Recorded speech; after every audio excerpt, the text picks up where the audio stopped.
Hello, now. Yo, yo, What's happening? what's happening, little bro? What's going on, big bro? How you doing, Doing sir? great, doing great, doing great. Would like to welcome everybody to our new time and new date, 6 o'clock, Saturday, 9 o'clock.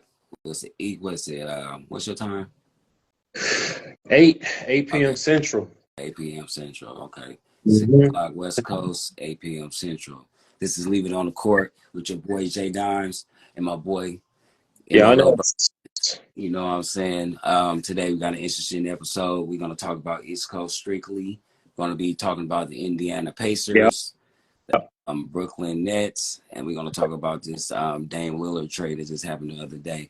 Make sure you go check out the other broadcast we popped up with. We did a special breaking news. We was in the top 25 as who you heard it here first. You know what I'm saying? Leave it on the court.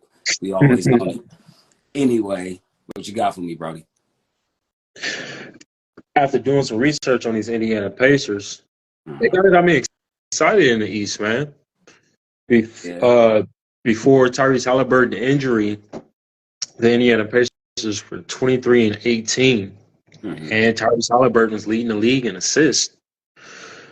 With him coming back from the FIBA team, even though it was a disappointing outing for Team USA, I expect these players to come back even better. That being said, with them going 23-18, Tyrese Halliburton leading the league in assists, do you think they got a shot at making the playoffs this year? Well, the East is real top heavy now that Dame is in Milwaukee. Yeah.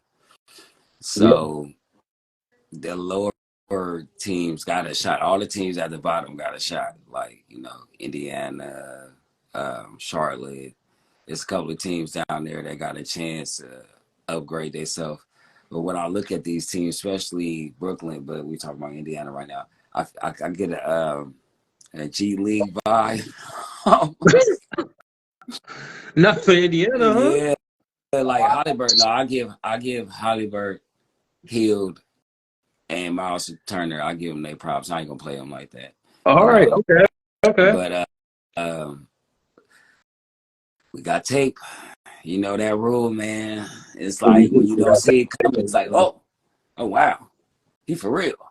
Then when you get Well, the outing report, it's like, okay, he like to go left a lot. He like to pass when he can't shoot. You start taking things away. It's just like, for these type of teams, you can't ever falter because you always on the cusp of losing. But Indiana was like scary for a second, though. I ain't gonna lie. They were scary for a second. yeah, But once again, they was. we got tape. And it's not like it's just like two or three teams at the top of the East. Now it's like three, four teams, four, five teams that they gotta, play against that really. And what the top three teams really defensive minded teams, or the top two teams, Miami and the Bucks, they defensive minded teams. So if they sneak in at 8, you got to think this is the teams they're gonna face. If they 8, 7, 6, they're gonna face the top teams in the East. So Yeah, it's like, okay, let's say we give them going to the playoffs. yeah. Then what? Well, I ain't. Hey, I just asked, are they making it to the I can playoffs? I ain't I can see say. them squeezing in what's that called? Playing. hmm Uh, maybe even 7-6. I maybe the East is so fragile at the bottom. You never know. One injury can just like with them, one injury can just change the whole Right, outlook. You right. know. That I think that the Monte Sabonis and Halliburton trade really worked out for the both of them, man. They got two key additions. They went ahead and Obi. acquired Obi Toppin Mm, from New York, mm, and they gave Bruce Brown a bag, 2 years, 45 million. yeah. That to me, with them going out and getting Bruce Brown, that's I feel like that's a commitment to winning. They've been in these real rebuilding stages, and they went ahead and acquired some young talent, and Tyrese Halliburton, and uh, and it even brought in Buddy Hield a year earlier. Mm, So but just listen to the starting five: Halliburton, Buddy Hield, um, Bruce Bruce Brown, Brown, Obi Obi Toppin, Miles Miles Turner. Turner. Yeah. And then they got Nimhard and one of the runner-up rookies of the year in what is his name, Benedict Mm-hmm. Mathurin. He was averaging 17 points per game off the bench last year. Mm-hmm. Those guys take a step forward, and really for them, a big thing is health. In the past 4 years, none of them has managed to play over 62 games. If they can stay healthy, man, Oh, they make. Raining Game. I'm sorry. Raining Game. One love, bro. One love for showing up. I was one of the guys that hit us up on YouTube. I don't mean to cut you off, but I was one of the guys that hit us No, up on YouTube. what's happening, You G? know what I'm saying? And so appreciate you Yeah. showing up, Playboy. But go ahead. I was just saying, man, that as long as they can stay healthy, if they can keep some health, man, Mm-hmm. being that the last 4 seasons, none of them played over 62 games, Mm-hmm. they can make some noise at the bottom of the East, and even scare some folks at the top of the East as well. Yeah, but who? That's a They good ain't team. scaring Milwaukee. I don't know about Miami. We got to see how this plays out. If they pick up Drew, which is somebody, you know, they aiming at, maybe they might have that's more along the lines of somebody they would try to go for with Portland. But if they land Drew, we having a different conversation too, though. You, you think what? You think Indiana will go after Drew? No, I'm talking about Miami. Oh, okay. Yeah, that okay, yeah, that would put them in a different conversation. But as presently constructed, man, But Indiana, Miami you know and what? Indiana. I'm gonna give them 6 seed. There we go. There we go. I'm gonna I give them can see 6. that. I got Milwaukee, Miami, Philadelphia. I'm sorry. Milwaukee, Boston, Philly. Boston, Philly, Uh, who did I say? Miami, Miami, Milwaukee, Boston, New, Miami, Philly, New York, then them. New York. Okay, that Philly is shaky right now. We don't know Uh, yet. Embiid is I, a force, man. Maxey is a force. I think even without Harden, they can still be up in the top 3 or 4 because yeah, Maxey ain't no joke, and now we just giving him more opportunities if Harden don't play. I got you. Yeah.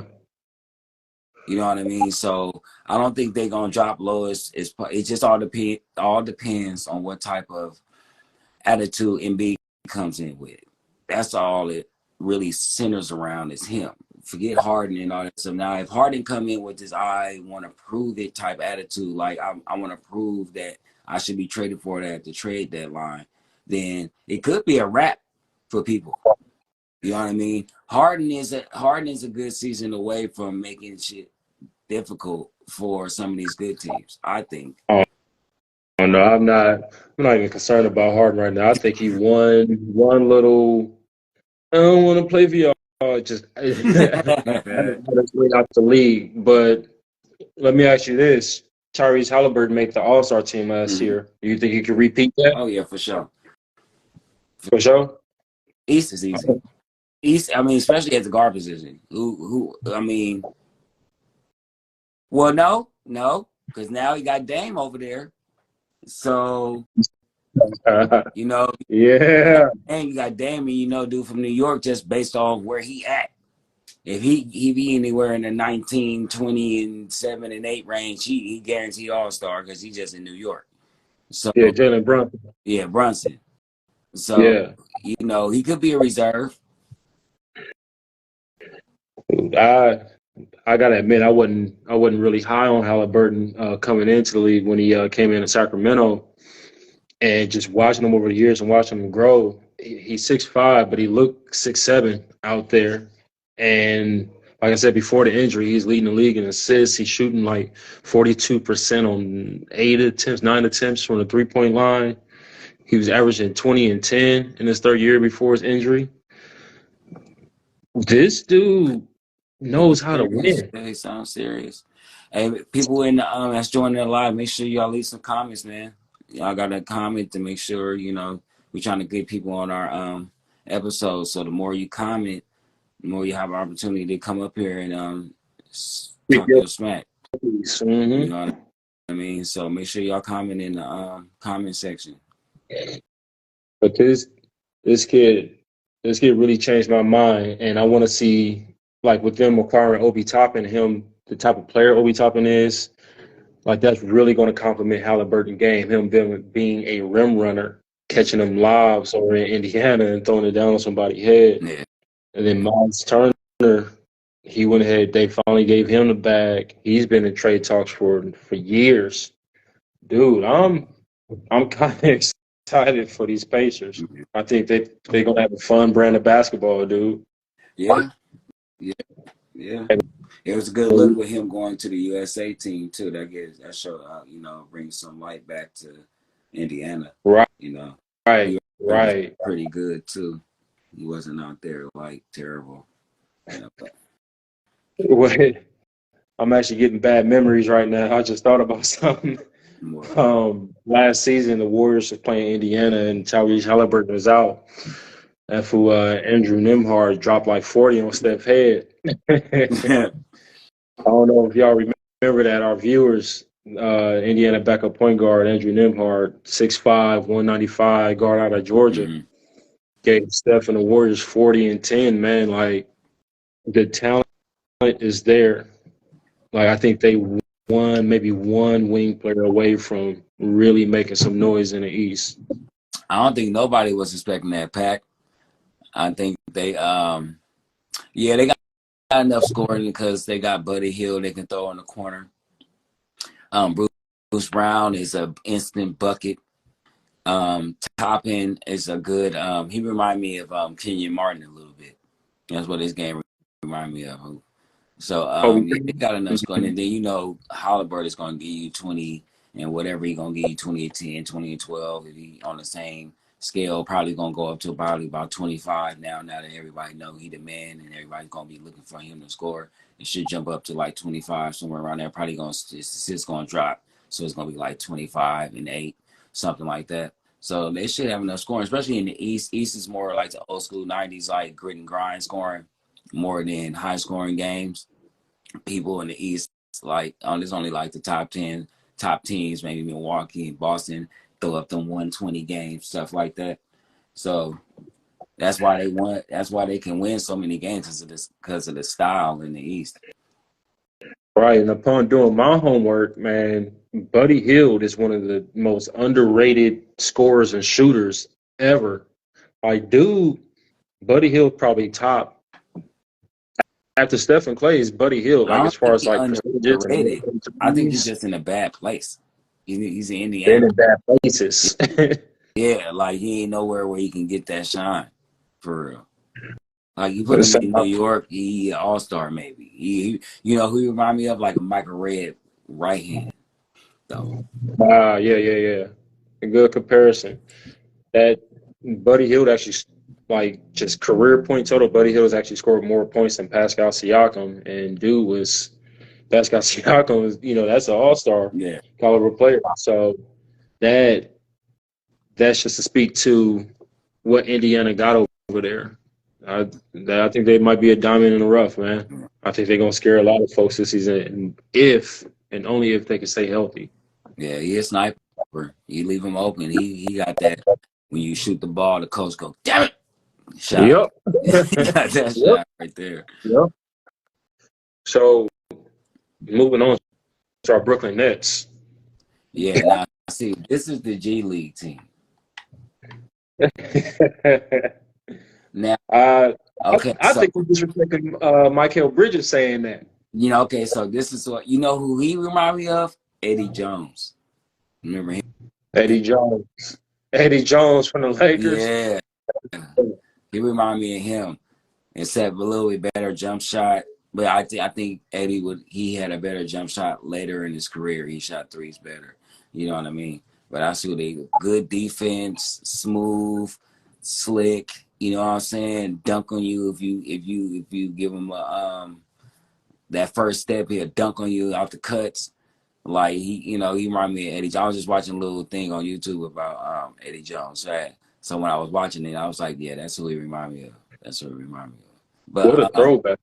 That was the number 8 before the number 8. number And 6, Kobe he was number 6. He was number 6? Yeah, you know. Oh, I got it wrong. Oh, well. Yeah. But yeah, I think you're disrespecting the Brooklyn Nets and Mikal Bridges, I don't calling think him so. G League. I don't think Uh, I I'm looking mean, at their roster and no. So this is what we're gonna do, right? no. All right. Play in AC 7 seed if somebody get hurt. I just can't see it, man. Don't call them Can't G see League it, team. man. They call them 7 seed, 8 seed. I don't consider them a playoff team unless Ben 10 is back to being Ben 10. If Ben Simmons Oh, can, well, I if mean, Ben he ain't Simmons, even on the current roster though. what's up? He's not even on the current roster though. Oh, you tripping? Yeah, he is. I'm looking dead at him. Oh, there you go. That's Okay. yeah. But man, If stop. Ben, Yeah, stop, man. See, I'll put you in a what? headlock. This dude been 10. He been gone. How about that? How about that? That dude, when you start, okay, so what what is basketball? Like what do people say percentage of this, percentage of that? What is majority when you play basketball is majority of this, right? Mental. Right? He Yeah, said what is broken, it's mental. right? Tell him Right. if you take 80 to 90% of the game out the game, what you got left? Somebody sitting on the bench talking about his back hurting. He won't play for a whole year. Or I could play, but I'm not really feeling it. It's too many. I don't like playing in Philly. And like, come on, man, killers don't do that. Take me to Philly. All right, I'm gonna show y'all I was stupid for trading me, and I'm gonna kill everybody. That's what killers do. This dude done gave up on himself and basketball. He's the perfect example of getting money and saying, forget it. You don't think he can bounce back? No, because first of all, he got to bounce back to That was playing. too Then quick. he still got to develop a jump shot.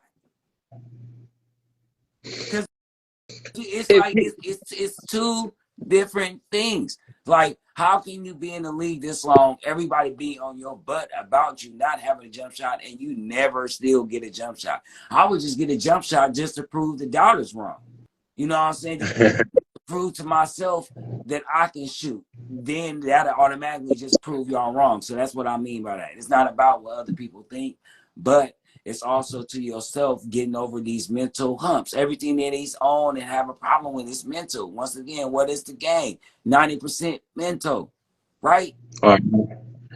He said like Pac the Legend was talking about, he said he healthy. I've been keeping an eye on his social media this whole summer. Dude looked like he back focused and looked like he's healthy, and I'm rooting for him, man. I think dude could, and it's a big if Ben Simmons can bounce back to who he was before his mental breakdown, then we're talking about the Brooklyn Nets in the 7th and 8th spot. Ben Simmons, You just put me asleep. Nick Hold on. I feel Claxton. like I had, what's that thing? I'm fall asleep right in the middle of some boring shit. Anyway, so check this out. This is what it is, dude. He's not going to be whoever he was back then because he doesn't believe in himself. Okay. Secondly, this team, once again, we're going to do this. We got tape on you. They're not good enough to beat tape.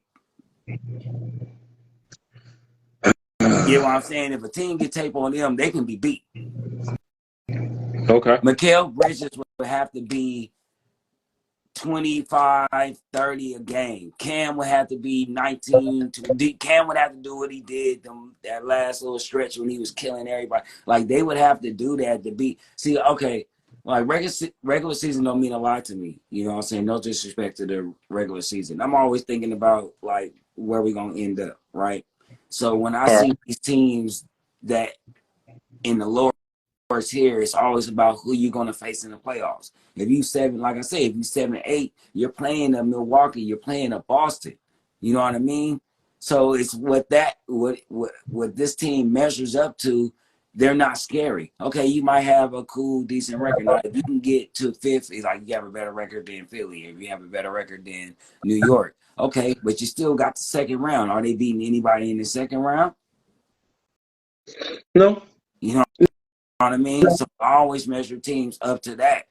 You know, so it's like yeah, some teams can probably scare some people some games and stuff like that. But once again, you get game tape on the dude, and your best dude is just I ain't gonna say, I say above average dude is their best player. It's not like they have one great player unless Ben. But see, even Ben, even if Ben becomes a great player, he's not a 30 a game type player. He's a 19, 10 assists, 8 rebounds, 10 rebounds guy, you know.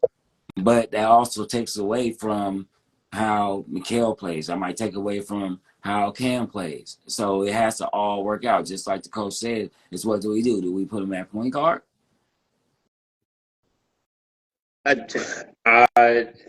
If he can bounce back to what he was, yes, he's the starting point guard for the Brooklyn Nets, and he's averaging 23 just on rim runs and finishing in the key. Okay. And he's the runner-up defensive player of the year. You know what's so frustrating about him is that he's the point guard in the East, and there ain't no point guards half his size. He should be averaging 30. Okay, if you can't shoot a jump shot, you should be posting everybody up. Like, the offense should be designed around him, bringing down the ball, right? Right. If the road don't work, swing it. Come around the screen, go to the baseline, post whoever he got up. Right? Right. Shouldn't that be the offense? Like, because he's bigger than every guard that's guarding him. Typically, what they do, even if they switch, he's still bigger than the dude that's guarding him by at least 3 or 4 inches. If he got Dame guarding him, he's what, 7, 8 inches. So it's like he should be killing fools. That's why everybody's so frustrated with dude. It's like, man, not only are you quick, you fast, which is 2 different things. Learn about it. And you're tall with those 2 additional things. So you really don't have to have a jump shot if you can do everything else. But he can't do everything else though. Like his post game should be dramatic. Like, it should be crazy. What they typically do, I mean, he's a mismatch nightmare, right? So no, he's not, but he should be. He was. Yeah. He was a mismatch nightmare because you had to have a power forward or something guarding him. He's 6'10", but he running past and then power forward and he dunking on your head. What his best statistical game was like a 45, 11, and 9 game or 12 and 9 game. This dude was great. He was exceptional. So what I'm saying, if he can snap out of it, it makes me mad because I all this money, all this height, all this given ability that you have, and you have a mental breakdown. I don't get it.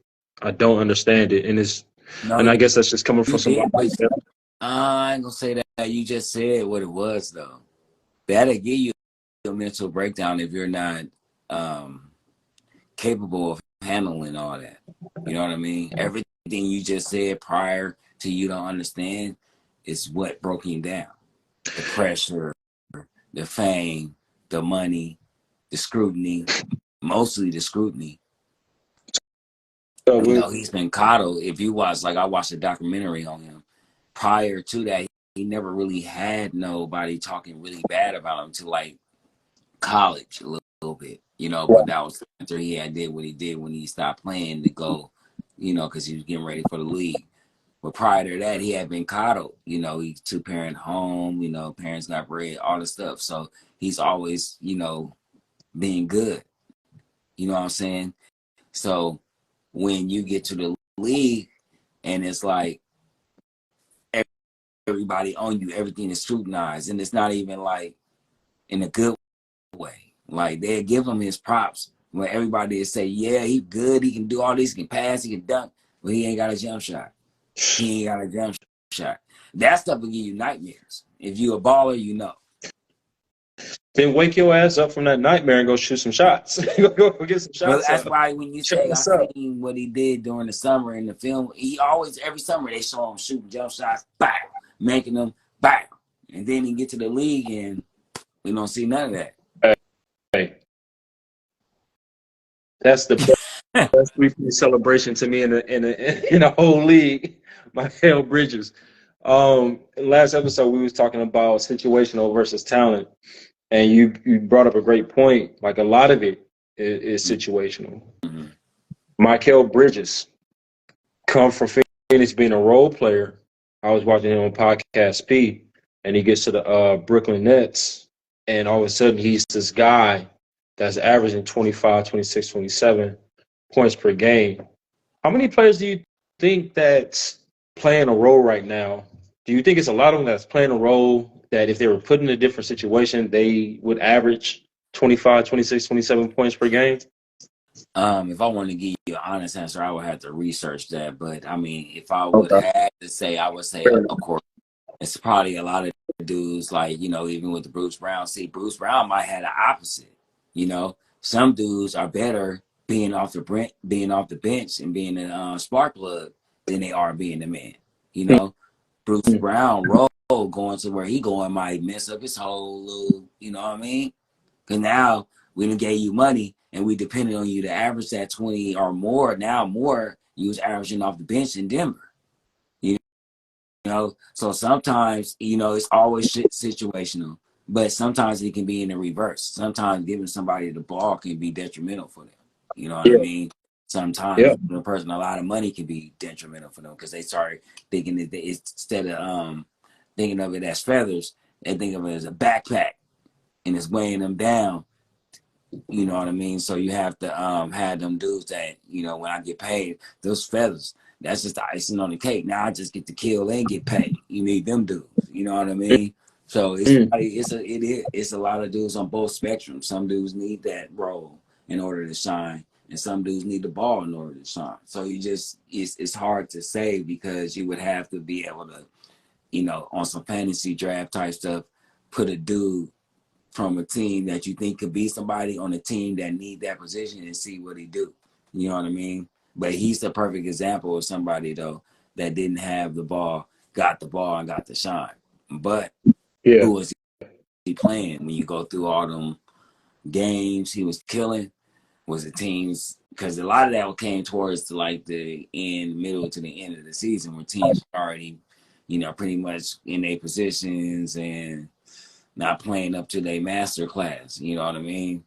And so it's easy to give somebody 30 if you ain't got the starting five is only playing 20 minutes, 30 minutes. You know what I'm saying? So, you know, it just all depends. You know, like I say, I look at them like a G League team on the come up. If you had a version of that inside the NBA, they're that team that everybody like that Warrior. Remember that 05 was that 05 Warrior team?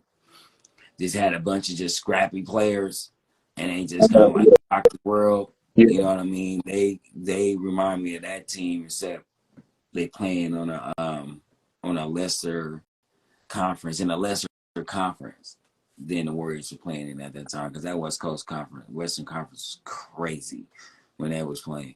But this Eastern Conference, man, you just never know in that bottom half. You know, that conference, I think, is the most scariest with injury because they have so many teams that only have one and another guy or one, you know, just another. It's not too many 3 people teams. to where if they lose a guy, they still going to be up to par like that. So the East is scary in that sense.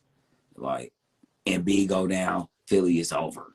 You know, Yeah. Oh Tatum yeah. down, it could be, you know, Boston might be the only team that might be able to, you know, weather the storm without maybe a Jason Tatum or Jalen. But like Milwaukee, if Dame or Anthony Cooper go down, what we got is Middleton gonna step up. Is he not gonna step up? You know, so it's just like riddled with teams that if they lose that dude, it can be a wrap. You know, the West Coast got a lot of teams where they got dudes that can go down and still got two other options still. Speaking of Giannis Antetokounmpo, the Bucks got Dame, Yeah, man. man. You Hey, heard it here somebody was. first. Leave it on the court. Hope you was there. Sorry. You know what I mean? Yeah, our viewers had. If y'all was watching the previous episodes, there were some predictions made that this was going to happen.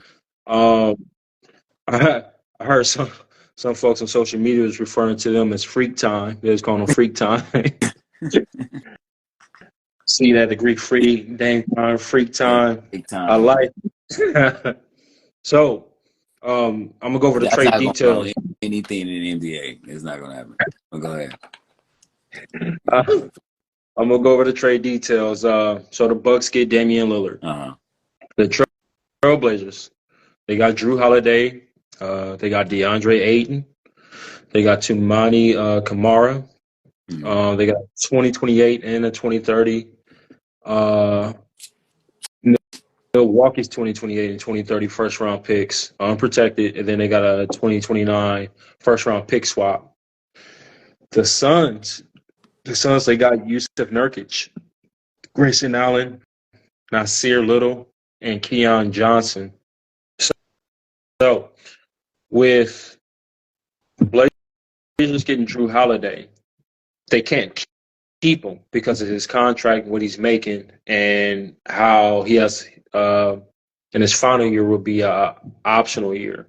Where do you see Drew Holiday landing in the next couple of days? Well, I said earlier I would like the Heat to get him, but realistically,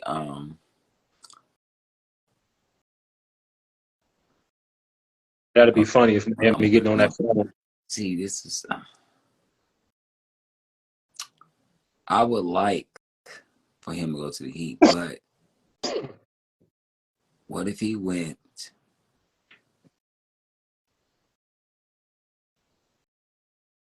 Give me a second. Let me play the teams in my head. I'm sorry, you guys. I'm playing the teams. No, you good? Well, while you thinking about that, I gotta mention that when did we went to the Sixers for James?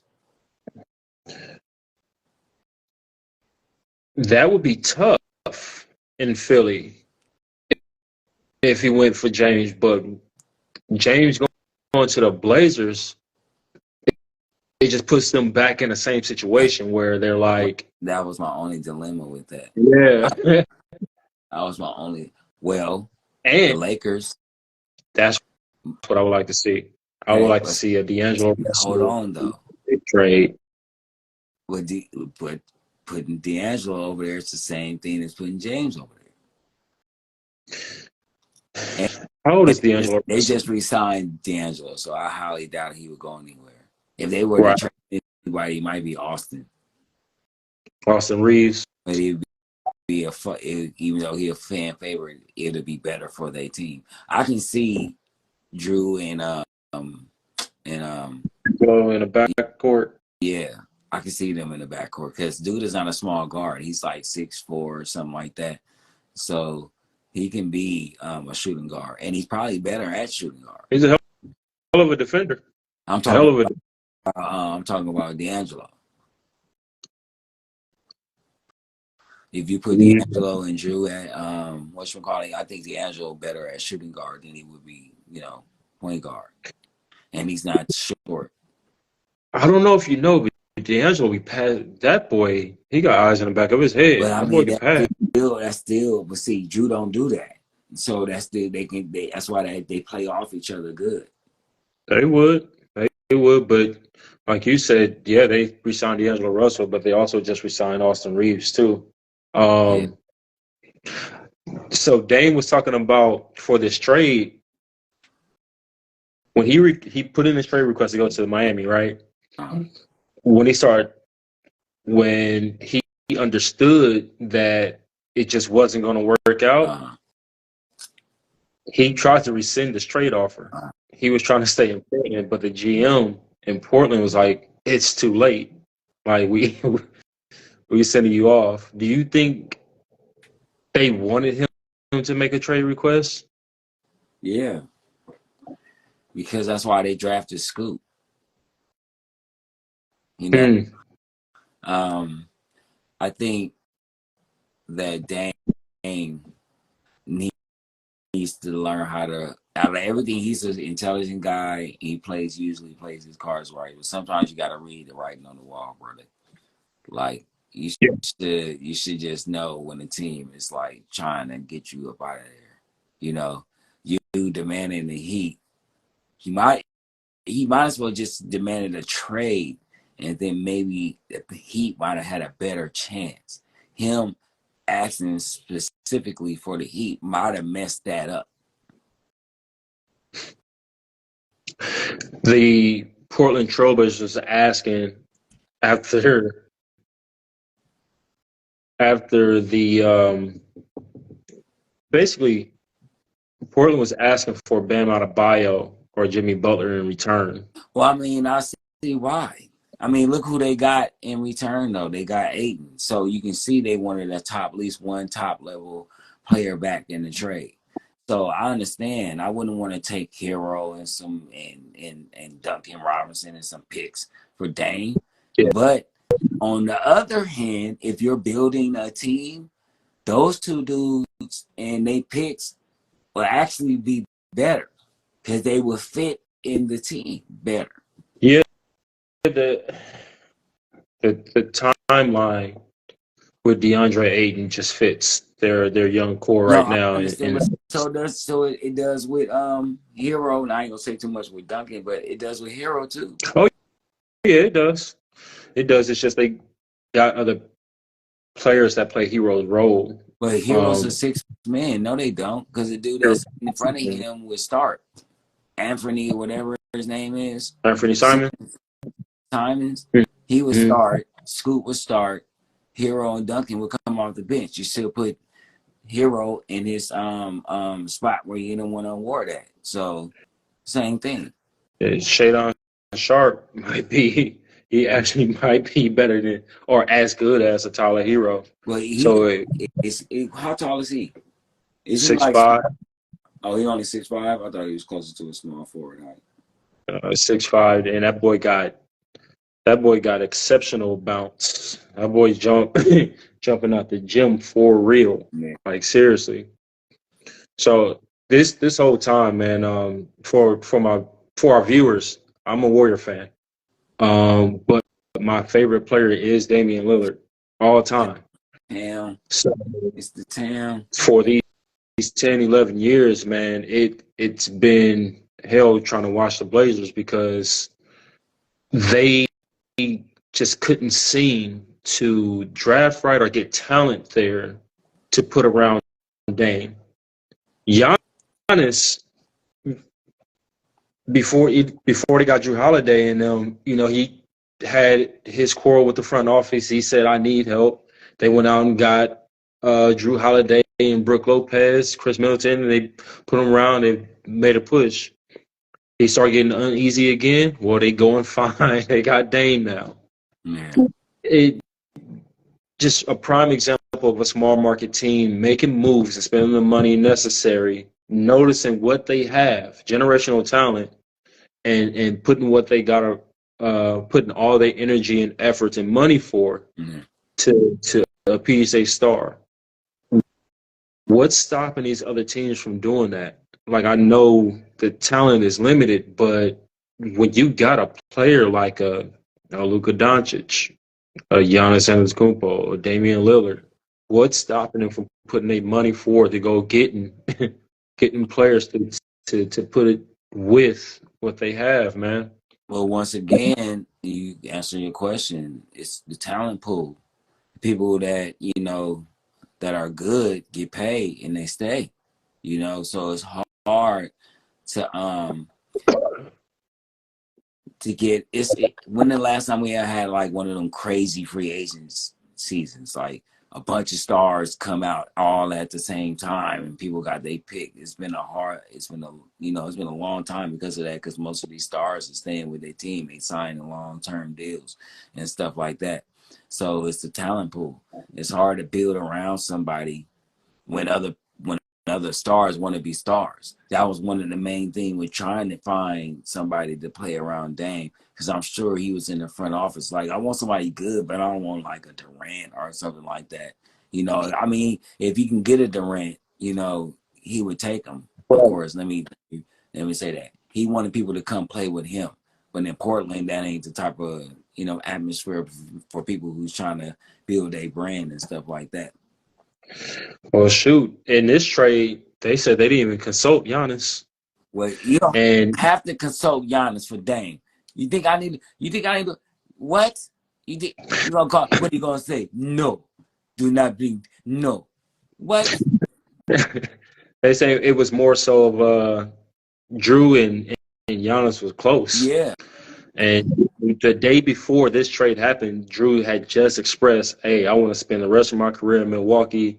I love it here. This is where my heart is." He say that, then the next day he gets traded off for Dame. Because it ain't about feelings, man. This is business at the end of the day. NBA is a business.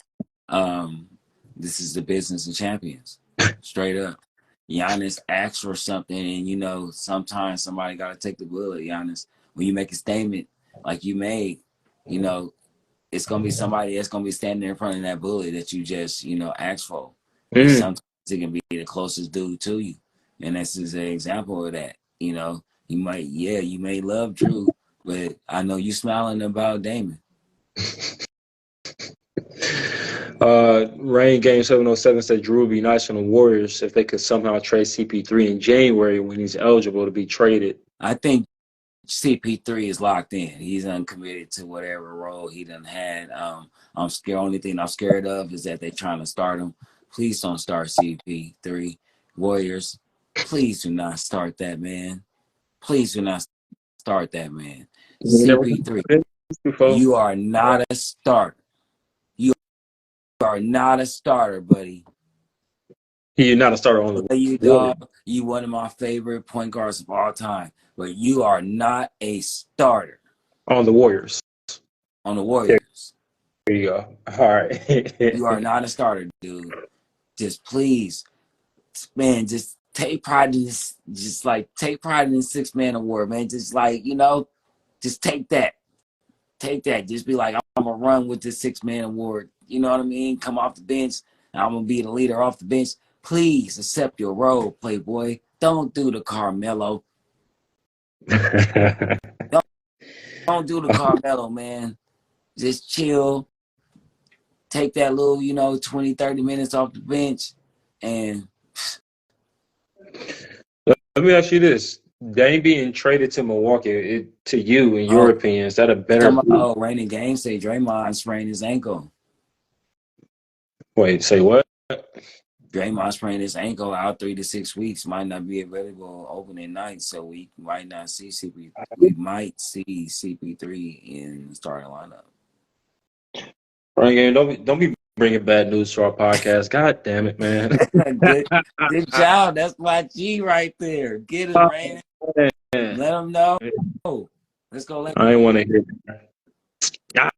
that. Come on, man. Come on, Drake. Gonna be cool. My ankle ain't nothing.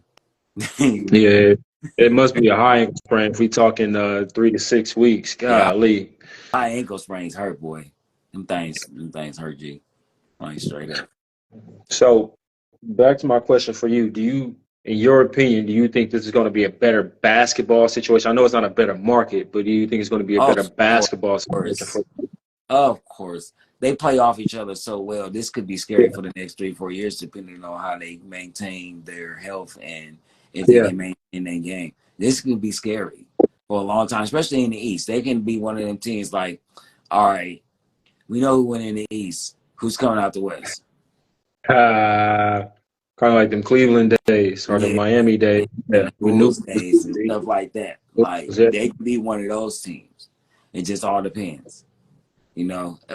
But I think that they play off each other. You got inside, outside. If the outside need to go in, he can go in. I'm sure that only the Kupo is going to get a jump shot from Dame because he seemed like he the type of dude. You're on my team. Show me how you did that. He seems like he's one of them type of guys. So now you got this type of dude that can shoot from half court. So I'm sure it's going to be a lot of let's shoot to 100 type games with him. So we might see a better jump shot from Giannis. Definitely gonna see a better post game because he just went and worked with Hakeem. So this could be very deadly. That Yeah, it's no more drop coverage for Milwaukee. no I more. think factually, like Dame's the better half court player than Giannis, Mm-hmm. and for he was also one of the better pick and roll players Yeah. in the entire league. He averaged 1.4 points per pick and Mm-hmm. roll. So typically, how they would play the Milwaukee Bucks, teams would play in drop coverage and force Giannis to either have to shoot or go through a brick wall and dunk on somebody. Now, Dame bringing that ball up. You can't. You gotta play high on that pick and roll. You gotta put a hand up, and that pocket pass, and he Yeah. can play 1-3 on the back end. Whoo. And then they got shooters. Even they big man can shoot. Lopez can shoot. Yeah, Portis can shoot. Bobby Portis. Middleton can shoot. So everybody on the court can shoot. And then you got Giannis just breaking them down, going to the hole. It's that's what I'm saying. Milwaukee can be one of Yeah. them teams, or I ain't gonna say the next 3-4 years. Let's say the next 2 to 3 years, because a lot of these dudes that they got are old. So Okay. like Lopez is older, Giannis and Dame are older. So it just depends. So if they retool too, if they can come back, say they win a championship and it's another dude that we like, you know what, I'm gonna go play with them. Boom. You know what I mean? So it just all depends on what happens, But this Milwaukee team is definitely dangerous, dog. They dangerous. They're How much nobody gonna want to see in that conference final at all. For real, for real. How much does a guy like Chris Middleton got to change his role in the offensive scheme? I would say he would have had to change it a lot if Damon wasn't the type of player he was. I think that if you can see with TJ McCollum and when they had Nurkic averaged a cool 19 and McCollum averaged up in the realm of 20. So it's the same thing except a higher increase of scoring, maybe. Dame scoring average probably more than likely for sure going to drop.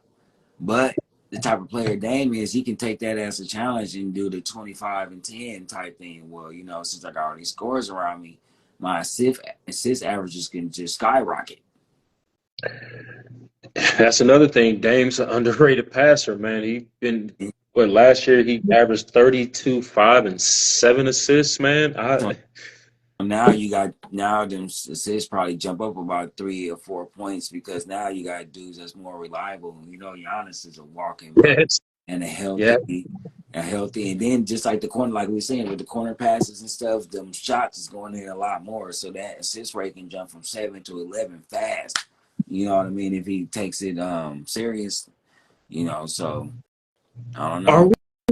we, I kind of feel like, and I've always felt this way, we'd be having a different conversation had Dame had this caliber of player by his side for the past couple years. Mm-hmm. Like, I don't I know in think the West, man. The Warriors, man, they I think different.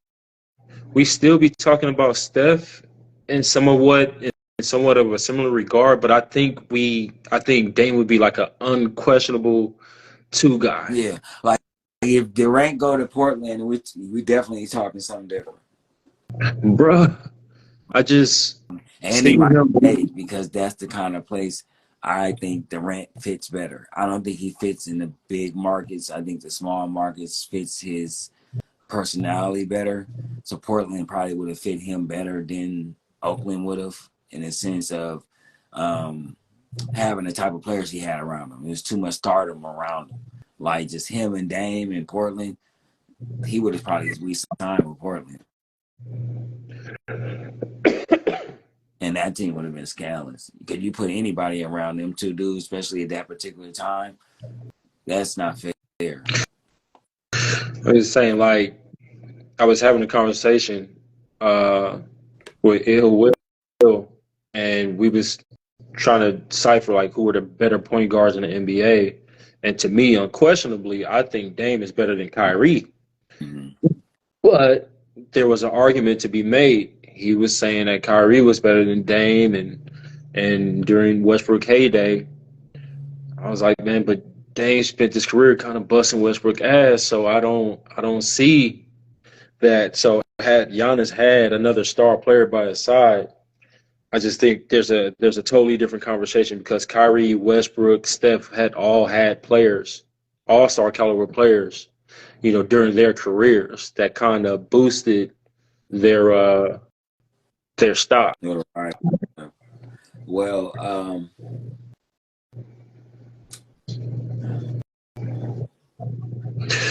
it's hard because it's hard. I feel like they on the same level.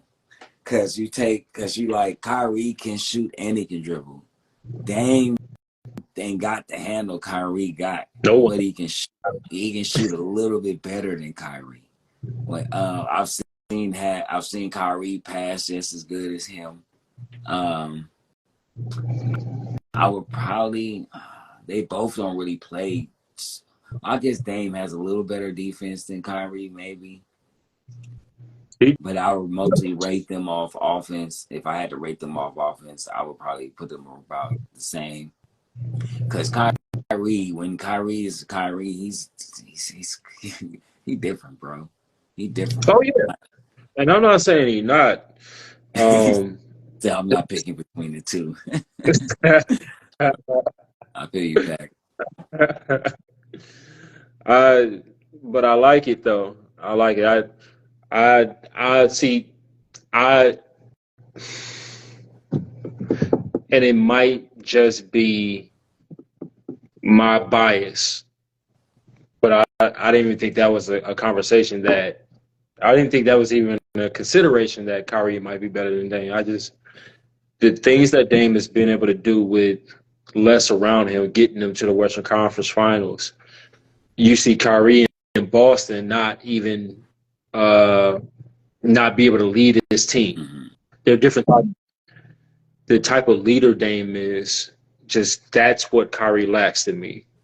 So yeah, if I was to say, hey, I need to start a franchise off, and I need to choose out of Kyrie and Dame, it unquestionably. Yeah, but I mean, you're bringing in all the baggage that Kyrie brings. And we're talking about just basketball.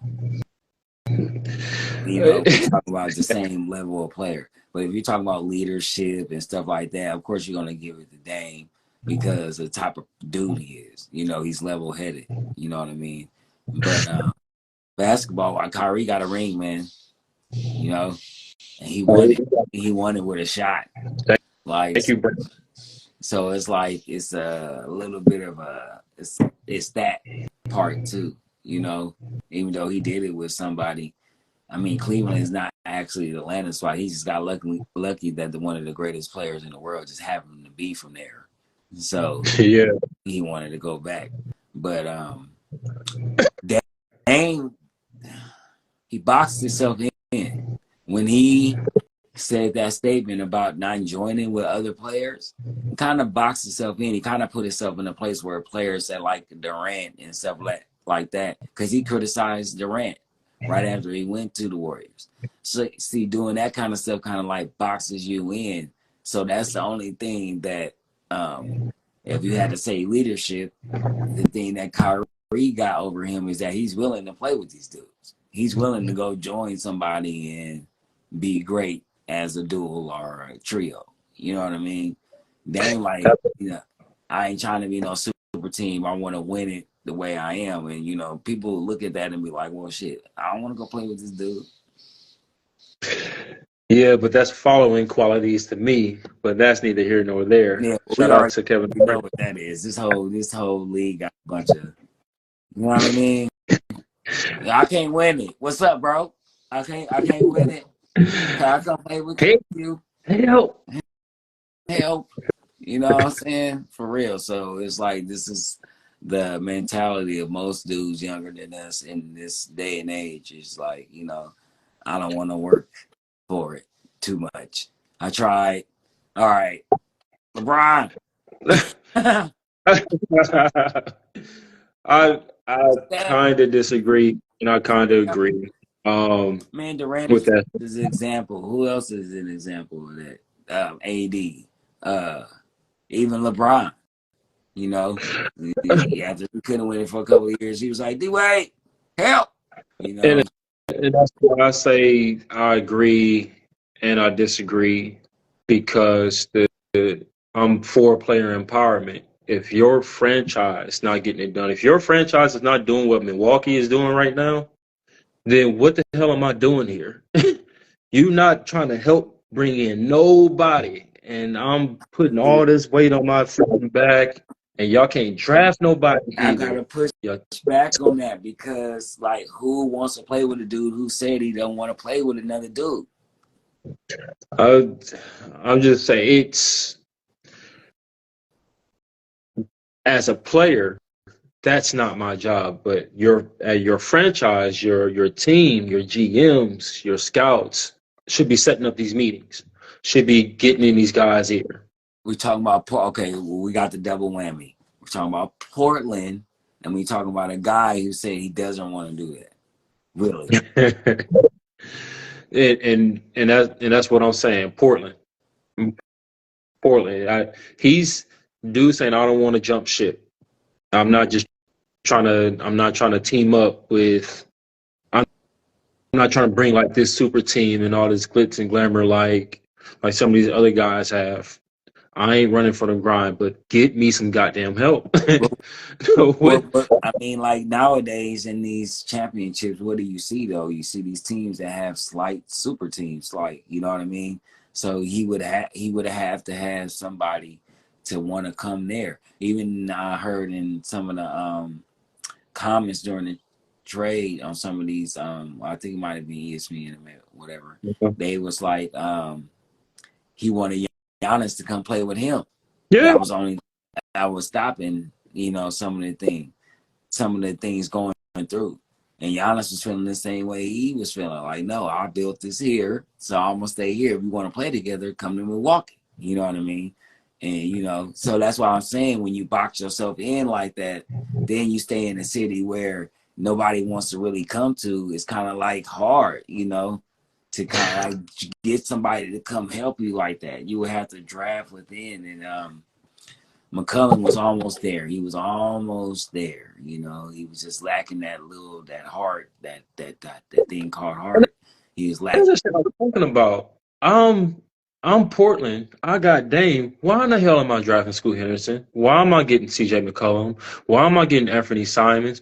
Where help me. Get me somebody 6'7", 6'8" that don't play the same position I do. What are y'all doing?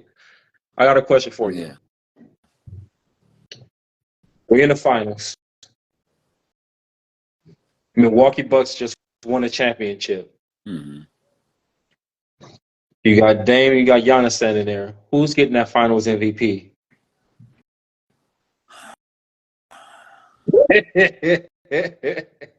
I would have to. That's kind of like easy, but I don't want to go against the town with Giannis just because his stats will cover more things because he gonna have block shots. He's gonna have 10, 15 rebounds. He's gonna have 6, 7 assists. Plus, he's gonna have 20, 30 points. Dame might have 20, 30 points, 40, 6, 7 assists, 40. 6, 7 assists. You know what I'm saying? Like, so if yeah, I'm gonna give it to Giannis because he's just gonna do more across the board. I think you got a point. I think Giannis going to have the more. I think he's going to stuff the stat sheet. But if them games is close in the finals, and it's because you know during the fourth quarter the ball gonna be in Dame's hands, so he's gonna be winning them games if Milwaukee wins this championship in that fourth quarter. If they're close. I don't know, yeah, man. You seen Giannis before? Have you seen that guy? Now Yeah, that's what I'm talking about. now you can't double team No, you can't. him. Come on, Jan. Hey, And he can pass. See that they gonna now Giannis scoring. Giannis assists might go up too, because now when he go to the hole and gotta kick it out, that three going in. T Streets. I hope you get well, bro. I know that Achilles. Did he tear it? Yeah, my dog's out there hooping, trying to show them young stuff. That's down somewhere, dog. I'm just playing. Get it. Ball till you fall, dog. Do your dog thing. I'm right there with you with my knee, man. Mm-hmm. Get well soon. Real quick, man. Oh, cripple asses. I can't say nothing, though. But look, that's been an hour. Oh, yeah? Already. I just look, it was just like, dang, 15 minutes went by fast. Yeah, well, what's up, man? This has been, we just left it on the court. This has been Leave It on the Court, man. I'm Jay Dons. I'm Giannis. Man, make sure y'all check us out. So, quick announcement. Yep. Monday, I will be starting my own little singular show, you know what I'm saying, called The Interception, where I'll be talking about football, you know, everything that happened during the week. I'm waiting I had to wait till we, you know, got in a little bit deeper to the football season so I can, you know, put some things together. But catch me on Mondays before the Monday Night Football game. I'm going to give you my predictions before the Monday Night Football game, and I'm going to tell you what I think all the games on Sunday. You know what I mean? I'll be on all that. So if you want to come and join me on that, make sure y'all come into the comments and, you know, let me know how y'all feel about that. And another thing, make sure you like, subscribe, and share our YouTube. Join our YouTube. We out here trying to get it. We on TikTok. We on Instagram. We everywhere we need to be and everywhere y'all want us to be. So holler at us. You know what I mean? This has been a great episode. Love talking to you, boy. Love you, boy. Love you too, big bro. Yeah, we out here, man. Leave it on the court.